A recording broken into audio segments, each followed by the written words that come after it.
Right now, the U.S. is imposing sanctions. Sanctions are, it's a form of economic warfare, and it has a big implication for the dollar.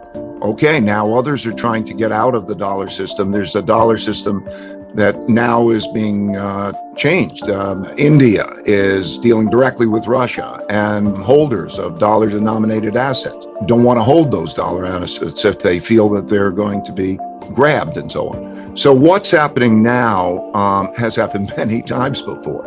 And I learned this in my past because in 1971, I was clerking on the floor of the New York Stock Exchange, and President Nixon gets on and he says, we're not going to give you the gold that the dollar is backed by. And we had a devaluation. It took me by surprise. I walked on the floor of the stock exchange. I thought it was going to go down a lot. It went up a lot. And that's because I never experienced the currency devaluation. I found the same exact thing when I studied history. Same exact announcement took place on March 5th, 1933 by Roosevelt and had the same effect. So I understood then how history before me was important. Studying the Great Depression allowed me and Bridgewater to anticipate the 2008 financial crisis. If I didn't study that, what's happening now is very relevant. The past is a guide to what's happening now. As we are approaching a challenging of the world order, in other words, a great power challenging another, there is an increased likelihood of some kind of war. There are 5 kinds of wars. There's a trade war, a technology war, a geopolitical influence war, a capital war, which we're in the midst of, and then there's a military war. And those things drive countries to be self-sufficient and independent. And as a result, globalization diminishes and nationalism increases. It's not the stock market. Stock market, so it's in the book, it takes you through the stock markets during war periods. And so the only thing that matters for stocks is the cash flows. And as you get into the conflict, that's a different story. If you begin to see as it progresses, those that are affected by the individual events have an effect. For example, tech stocks. But anyway, in answer to the question, how does it affect the markets? It affects the value of money, most fundamentally. Like what we're seeing now is that the value of money, when you run very large deficits, you have to spend a lot. You have to spend a lot on social programs. You have to spend a lot on defense. You have to spend a lot on environmental programs and so on. And so when you spend a lot more money than you earn, then you have to print money to make up that difference, to make the purchases. And then that devalues money. And so it's like the examples I gave you of the 2 currency devaluations that you had before. 1971 led to the inflationary period of the 1970s. And so you have the stock market. Yes, the stock market goes up and other things, but cash is trash. And people then begin to learn that the bonds that they're holding have negative returns. And it starts to change the value of money, the value of dollars and so on. So money goes into other assets. It produces more of an inflation, and you start to enter a certain type of environment. And the environment that we're in is beginning to be very much like that of the 1970s. There's 2 ways of dealing with debt. You pay it back in hard money or you pay it back in soft money. You pay it back in hard money and you have a problem. You have a depression. So throughout history, whenever that was done, pay it back in hard money. Eventually, that was abandoned and you print money. That was what 71 was. That was what March 1933 was. And so I think that what you have to think about is the value of money. How much money does one have in debt instruments?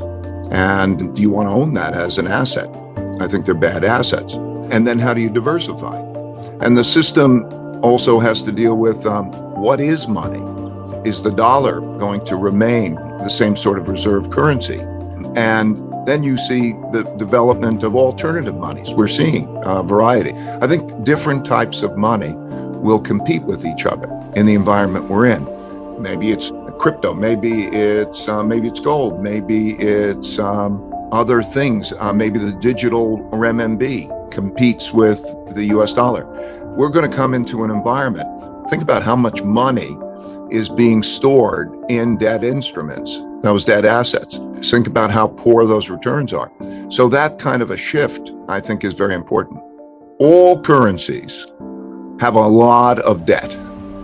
So when you look at one relative to the other, there will be a lot of printing. I mean, currency equals debt. And when you hold a currency, you're holding a debt instrument. And so all of those will decline in value relative to other things. Now, will the dollar decline more than other currencies? It's almost certain that we're going to come into this environment. We're in this environment in which there's a shifting of those currencies. So you're going to see more of China's renminbi being used. You're seeing India have a direct link with Russia on the currency. So we're in an important change in the currency. But how that is a store of wealth is a different question. So a currency is a medium of exchange and a storehold of wealth.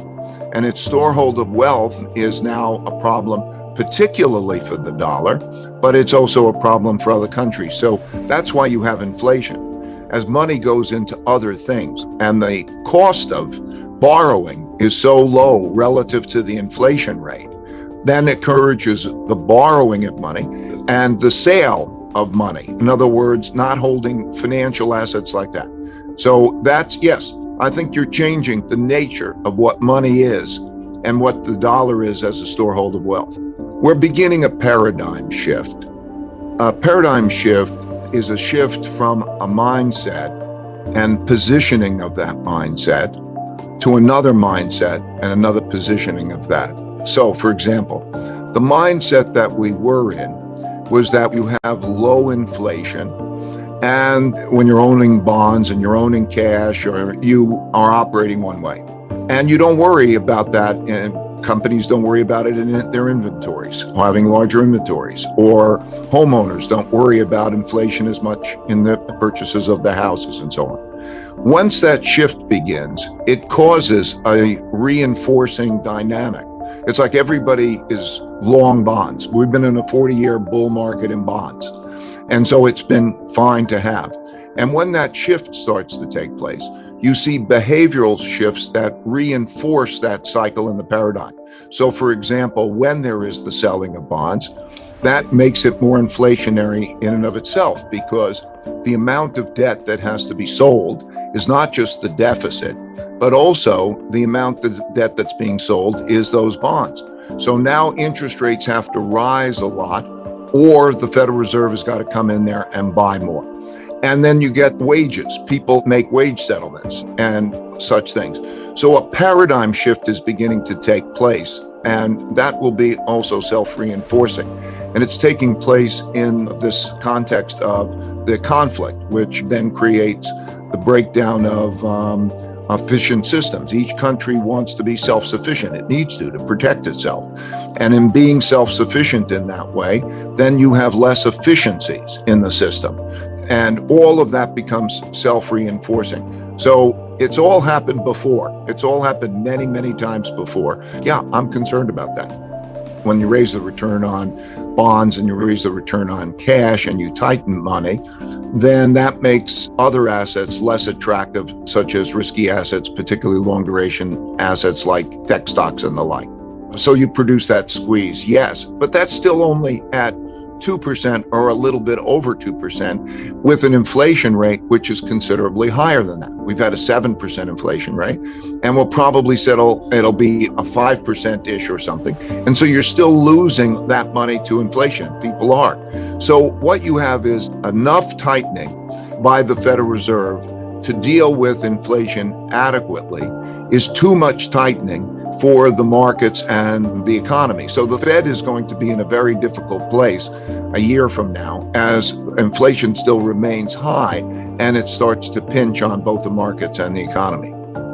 Here's the problem. If you're borrowing more money than you're lending and you have a lot of debt, you either are going to pay back in hard money or in soft money. And so it creates a very difficult trade-off. So what can you do? Do you spend less money? So that the trade-off becomes more and more difficult. And that's what brings about a stagflation environment, because they tried to navigate between those two undesirables. In other words, they want to contain inflation, but too high of an interest rate that's good enough for inflation causes too much economic environment. So what can they do? No, they're in a position already because of that dynamic, spending more than they're earning, creation of a lot more debt, and a lot of other debt, which one man's debts are another man's assets, and that as the holder of that assets is losing money. Imagine holding a bond now. Look at how much money is in bond funds and cash. Okay, not only in cash, you don't get any return to compensate for the interest rate, and in your bond fund, you get negative returns. And how's that feel? So are you going to continue to hold those bonds in that bond fund? It's a dynamic that they have to deal with that is really beyond their capacity to deal with it. They can't change those fundamentals. I think that most likely what we're going to have is a period of stagflation. And then you have to understand how to build a portfolio that's balanced for that kind of an environment. So every investment is an exchange of a lump sum payment for a future cash flow. And so the cost of money is a consideration relative to the return on money. And so when we look at that return, when we say I can hold cash or I can hold a bond, that changes the inclination to hold cash. But also, one has to look at the expected return on equities. In other words, one calculates the present value of future cash flows. You estimate what are those earnings going to be in the future and what are they worth today. Stocks are now having expected returns, which are not very much more than bonds, which would be not very much more than cash. So as that happens, so that why should I own equities farther out, and have the volatility of equities? So that shift in the curve, in other words, the relationship between cash, bonds, and then the relationship between bonds and equities, and the relationship for corporations between the rates at which they borrow at and the rates at which they can earn money at, have a pervasive effect on the economy and the markets. So no, it's important to take a look at that relationship, that yield curve structured that way, but you should go beyond that and include the returns of other assets. What can you do in the way of generating returns relative to the costs of money, the relative attractiveness of those instruments? You have to have an economy in which the people believe that you have a fair system and you have to have productivity. So I would say the most important thing is the redistribution of opportunity to make people productive and to eliminate the internal conflict or to reduce the internal conflict, which can be so disruptive. When you see large wealth gaps and at the same time you see economic problems, you have a lot of internal conflict, and that internal conflict is bad economically and it's bad socially. But it's not just the wealth gap, it is the productivity level that results. And it's certainly going to be a political issue. So when we talk about markets and the economy and all of these things, we have to realize, for example, that internal conflict will have a big effect. Conflict will have a big effect. Conflict